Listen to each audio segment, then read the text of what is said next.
एक गांव में गोपाल नाम का एक किसान रहा करता था। उसके पास जो जमीन थी वो उसमें अलग अलग फसल उगाया करता था।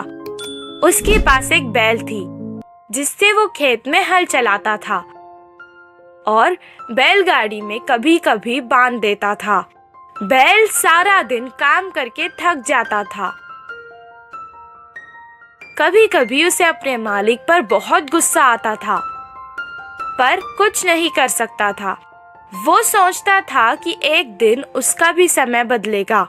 एक दिन अचानक उसके मालिक ने अपने साथ शहर से एक गधा खरीद के ले आए और बैल के साथ उसे भी बांध दिया।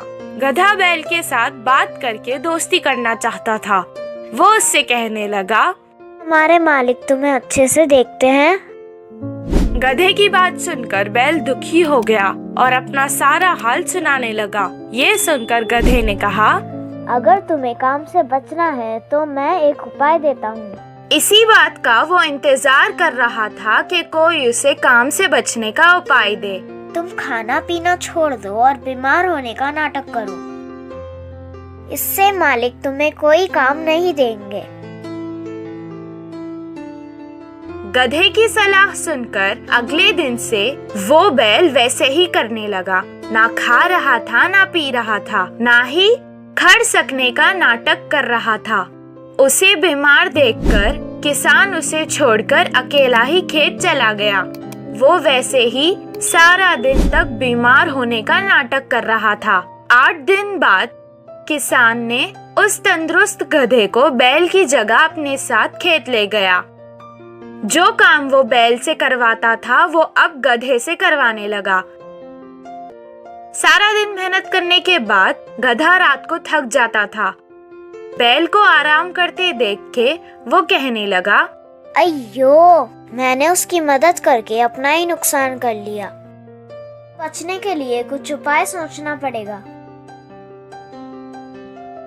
सारी रात वो यही सोचता रहा। सुबह जब वो बैल के पास गया तो उससे कहने लगा कि तुम्हें देखकर मुझे बहुत अफसोस हो रहा है। तुमसे आजकल कुछ काम नहीं होने के कारण तुम हमारे मालिक पर बोझ बनते जा रहे हो। मैंने कल मालिक को बात करते सुना था कि वो तुम्हें अब पशुशाला बेच रहे हैं। गधे की बातें सुनकर वो सोचने लगा कि अब उसे अपना नाटक बंद कर देना चाहिए। अगले दिन से वो तंदुरुस्त होकर खाने और पीने लगा। उसे तंदुरुस्त देखकर किसान उसे अपने साथ खेत ले गया। अब वो उससे ही सारे काम करवाने लगा। इससे गधे को आराम हो गया। इस कहानी से हमें ये शिक्षा मिलती है कि कभी कभी किसी को सलाह देने से भी हमें परेशानी हो सकती है।